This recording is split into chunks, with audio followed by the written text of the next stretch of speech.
ఇప్పుడు చాలామందికి ఒక డౌట్ ఉన్నది. ఇప్పుడు నివేదికలో చెప్పని అంశాలు, నివేదికలో చెప్పని నిజాలు కాంగ్రెస్ పార్టీ అసెంబ్లీలో పెట్టే చర్చలో చెప్తారంటారా, ఒప్పుకుంటారంటారా? అసలు ఇప్పుడు ఘోష్ కమిషన్లో లేని అంశాలు ప్రస్తావనకు ఎందుకు వస్తాయి? కమిషన్ వేసింది ఎందుకు? ఓకే, అది జ్యుడిషియరీ కమిటీ. ఆ కమిటీలో బియాండ్ ది కమిటీ కనుక మనం ఎనాక్ట్ అయితే ఏమవుతుందంటే మీకు మళ్ళీ వీళ్ళు కోర్టుకు పోతారు. పోవాల్సి ఇప్పుడు మనం వాళ్ళను రాంగ్ ఇంటర్ప్రిట్ చేయాల్సిన అవసరం కాంగ్రెస్ పార్టీకి ఏముంది అంటున్నా. జరిగిన వాస్తవమే చెప్పాలి కదా. ఒకవేళ నేను అంటున్నా అట్లా పోతే ఆడ వాస్తవ పునాదులు లేకుంటే ఎవరు బదనామవుతారు? అసలు ఇప్పటికే 2 సంవత్సరాలు అయింది. మీరు కాళేశ్వరం మీద నివేదిక లేట్ చేసిండ్రు, ఇంతవరకు ఏం చర్యలు తీసుకుంటలేరని ప్రజల నుంచి వస్తున్న దానికి ఎవరు సమాధానం చెప్పాలి? మేమే చెప్పాలిగా. కాబట్టి ఇవాళ వాళ్ళు చేస్తున్న ప్రయత్నాలు ఏదో మేము కాళేశ్వరం మంచినే కట్టినాము కానీ అది ఖరాబ్ అయిపోయింది, మేమేం చేయలేకపోతున్నాము, అదే దానంతట అదే కూలిపోయింది, మేమేం చేయాలి అని చెప్పుకోవడానికి ఒక ప్రయత్నం చేస్తారు. పైగా ఒక కొత్త పాట ఒకటి, కాళేశ్వరం పంపులు పెడతారా పెట్టరా, కాళేశ్వరం పంపులు వల్ల మళ్ళా 1 కోటి ఎకరాలని కొత్త పాట పాడుతున్నారు. అది వచ్చేది శ్రీపాద ఎల్లంపల్లి నుంచిరా బాబు. అది వేడిగడ్డ కాడ నీళ్ళు ఆపుతలేము, సుందిళ్ళ బొంగ అట్లనే ఉండే. అట్లాంటప్పుడు మీరు తెచ్చిన నీళ్ళు ఏడబెడుతున్నాము, మళ్ళీ శ్రీపాద ఎల్లంపల్లి మేము కట్టిన ప్రాజెక్ట్ నుంచే కదా ఎత్తి పోసిన. శ్రీపాద ఎల్లంపల్లి నుంచి మిడ్ మానేర్కు వస్తున్నాయి. మిడ్ మానేర్ మేము కట్టిందేనా?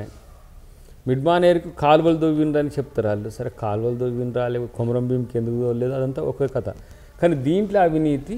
ఇప్పుడు 3వ పైప్ లైన్కు వాళ్ళు 1.5 lakhs crores అంటే 1,50,000 కోట్ల ప్రతిపాదన తెచ్చింది. 2వ పైపుకు 1,00,000 కోట్లు. ఈ 3వ పైపుకు ల్యాండ్ ఎక్విజిషన్ కొరకు కూడా ప్రయత్నం చేసిండ్రు. సో ఇవన్నీ 3వ పైపు అక్కడి నుంచి వచ్చి ఏడవస్తుంది. అసలు ఇప్పటివరకు అయితే ఈ 5 సంవత్సరాలు ఇప్పుడు మళ్ళీ వరదలు వచ్చినాయిగా. అలాంటప్పుడు ఊకెను 9 కాంచి ఎత్తి పోసుకుంటే 2 లిఫ్ట్లతో వచ్చి శ్రీపాద ఎల్లంపల్లిలో పడితే 2 TMCలు 4 TMCలు 3 TMCలతోని హాయిగా అయిపోయేదానికి పెద్ద భూమి మీదనే ఎవడు గట్టనంత పెద్ద గట్టి దాని పేరు మీద పెద్ద సొమ్మును దోసుకొని ఇలా మళ్ళీ మేము కాళేశ్వరం అవినీతి జరగలేదు, కాళేశ్వరం మంచి గట్టం, కాళేశ్వరం చాలా తెలంగాణకు మేలు చేసేది, తెలంగాణకు మేలు చేసేది ఉంటే వద్దంటున్నాం. ఒక ఆయన అంటాడు మళ్ళీ మేము కట్టిన ప్రాజెక్టుల నుంచే నీళ్ళు తెచ్చుకొని మళ్ళీ మమ్మల్ని పైగా మమ్మల్ని అవినీతి పరులు అంటారు. అంటే తెలివి తక్కువతనంతో అనే ముచ్చటది. కాడికో పోయి పంపులు పోసే కాడికి పోయి ఇదో ఇది మేము కట్టిందే అని చెప్పుకోవడం చూసిన. మొన్న వినోద్ పోయాడ నన్ను ఒక్కడ అన్ని పంపుల కాడ కూర్చొని ఇది మొత్తం తెలంగాణకు మొత్తం ఈ నీళ్ళే పోస్తాయని అంటారు. అట్లా 360 రోజులు పోసినా అవి వచ్చేది ఎంతో తెలియదు. అంటే ఇట్లా ఈ ప్రాపగండాన్ని తయారు చేసుకోవడం. కాబట్టి ఒక పైపుతోని 1 సంవత్సరానికి 16 TMCలు తెచ్చుకోవచ్చు. ఒక పైపుతోని 4 పైపులు ఉంటే ఎన్ని తెచ్చుకుంటాం? 36, 72 అట్లా తెచ్చుకోవచ్చు. 64 సంథింగ్ రామారాణి. అంటే వీళ్ళు నీళ్ళ గురించి ప్రజలకు సరిగా అవగాహన ఉండదు. నీళ్ళు ఇట్లా పోసి వచ్చినాయని చెప్పొచ్చు. అప్పుడు కూడా ఎన్నో ఒక నీళ్లు పోసేదాన్ని పంపు లైన్ చూపించేది, టీవీ స్క్రీన్స్ నిండా నీళ్లు చూపించేది. అబ్బా కేసీఆర్ వచ్చి నీళ్ళు వచ్చినాయి రా అని. ఇప్పుడు ఇంత వరదలు వచ్చినాయి. ఇప్పుడు కామారెడ్డిలో ఎవరు పాపం 42 TMCలు.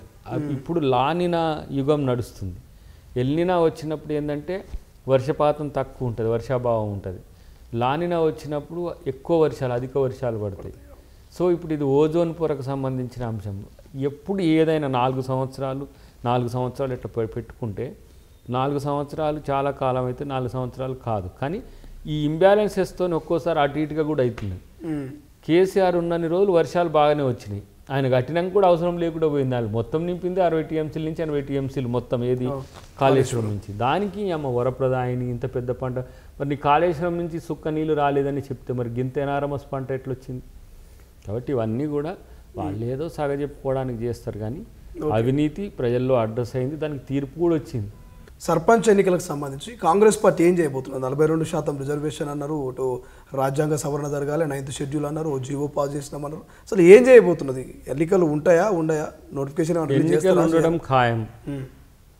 42% అనేది 2-3 ఆప్షన్స్ ఉన్నాయి. ఒకటి రాష్ట్రపతి నేరుగా బీసీ రిజర్వేషన్ల బిల్లు మండలిలో శాసనసభలో చేసిన దాన్ని ఆమోదించడం, లేదంటే గవర్నర్ ఆమోద ముద్ర వేయడం తెచ్చిన ఏదైతే బిల్లు ఉంటుందో. మూడవదిగా గవర్నమెంట్ బ్లంట్గా 42% డిసిషన్ తీసుకొని బైఫర్కేట్ చేయడం. మీరు ఒక్కరంటే ఇస్తుండొచ్చు కానీ ఇతర పార్టీలు ఇస్తాయంటే పార్టీ పరంగా గవర్నమెంట్ అంటే గవర్నమెంట్ ఒక జీవో తీసుకొస్తుంది. ఓకే, అప్పుడు ఎవరు కోర్టుకు పోతారు, ఎవరు బీసీలకు అనుకూలంగా ఉన్నారు, ఎవరు బీసీలకు వ్యతిరేకంగా తెలిసిపోతుంది. 4 నెలలు, ఫిబ్రవరి నుంచి 4 నెలలు, ఆల్మోస్ట్ 6 నెలలు కావచ్చు. 6 నెలల వరకు రాష్ట్రపతి ఒక చట్టసభలు తీసుకున్న నిర్ణయాన్ని అబెన్స్లో పెట్టడం అంటే దీన్ని ఏ తరహా ప్రజాస్వామ్యం అందాం? ఎంపిరికల్ డేటా కావాలంటే ఎంపిరికల్ డేటా ఉన్నది. మీకు లేనిది ఏంది అక్కడ? మీ యొక్క ఒప్పుకోలే అంటే బీసీలకు 42% కాంగ్రెస్ పార్టీ ఇవ్వకూడదనే తప్పితే ఇంకేది కూడా అక్కడ లేదు. రాజ్యాంగబద్ధంగా 9th షెడ్యూల్ ఏందండి, ఇచ్చిన తర్వాత 9th షెడ్యూల్ కాబట్టి 12th షెడ్యూల్ పెట్టుకోరు, నష్టమే ఉన్నది. ఇప్పుడు మీరు ఎస్సీ వర్గీకరణ ఉన్నది, వర్గీకరణకు సంబంధించి సుప్రీంకోర్టు ఒక డైరెక్షన్ ఇచ్చింది, రాష్ట్రాలు మీ ఇష్టం అన్నది. మరి 2 రాష్ట్రాలు చేసినాయి. అట్లనే బీసీలకు సంబంధించి రిజర్వేషన్ల విషయంలో ఎందుకు చేయొద్దని మేము అంటున్నాం. అది మీరు టాప్ ఎక్సీడ్ అవుతుంది కదా, క్యాప్ వెళ్ళిపోతుంది కదా, మనం ఇక్కడ వరకు అనుకున్నాం కదా 50% దాటొద్దని. 50% దాటిన తమిళనాడే కాదు, ఈడబ్ల్యూఎస్ రిజర్వేషన్లతో కూడా 50% క్యాప్ దాటింది. మరి అలాంటప్పుడు బీసీలకు ఇవ్వాలన్నప్పుడు మీరెందుకు అడ్డం పడుతున్నారంటే మీరు దాంట్లో ముస్లింలు ఉండని ఒకరంటారు.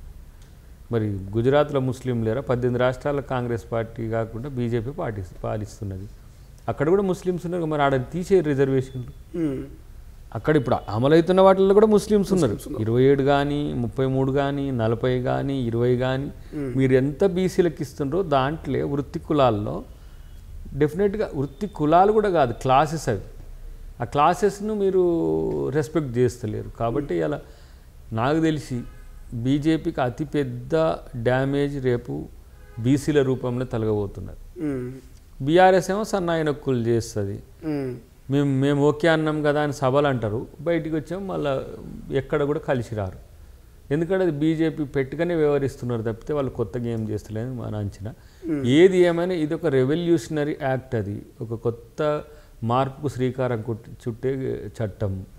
ఆ విషయంలో కాంగ్రెస్ పార్టీ అధిష్టానం కూడా 42% పార్టీ పరంగా ఇద్దామనే ఆలోచన మేము చేస్తుంటే అట్లా అవసరం లేదు, మీరు చట్టమే చేయండి, చూద్దాం దాన్ని ఎంతవరకు అయితే. చట్టం అని అంటే ఇప్పుడు కేంద్రంతో కనుక సంబంధం లేకపోతే అది ఇన్ని రోజులు ఎందుకు ఈ పార్టీకే బైఫర్కేట్ అవుతుండే బీసీకి.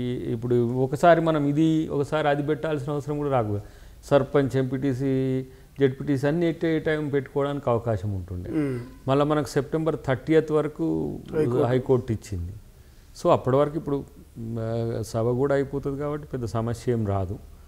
15 రోజుల్లో కూడా మనం చేసుకోవచ్చు, పెద్ద సమస్య ఏం కాదు. మొత్తం ఓటర్ లిస్ట్ రీఫైన్ చేసుడు ఇదంతా కూడా జరుగుతున్నది. కాబట్టి బీసీల విషయంలో రాజకీయాలు ఎవరు చేస్తున్నారు, చిత్తశుద్ధితో ఎవరు ఉన్నారనేది తెలంగాణ ప్రజలు గమనించండి. ఎందుకంటే ఇంతవరకు అయితే ఏ రాష్ట్రం చేయలే ఈ దేశంలో. ఎస్సీ రిజర్వేషన్స్ కూడా ఏ రాష్ట్రం చేయకముందు రేవంత్ రెడ్డి గారు చేసిండ్రు. కాబట్టి ఒకసారి ఏమన్నారు, ఆయన రెడ్డి కాబట్టి ఎస్సీలకు చేస్తాడా బీసీలకు చేస్తాడా ఇట్లా అన్నారు. చేస్తేనేమో అడ్డప్పులు పెడుతున్నారు. ఇప్పుడు ఎస్సీ దానివల్ల ఒక వర్గం వ్యతిరేకమైనా సరే వదలలేదు కదా. బీసీల విషయంలో ఎవరు వ్యతిరేకిస్తున్నారు తెలవాలి, ఎందుకు వ్యతిరేకిస్తున్నారు కూడా తెలవాలి.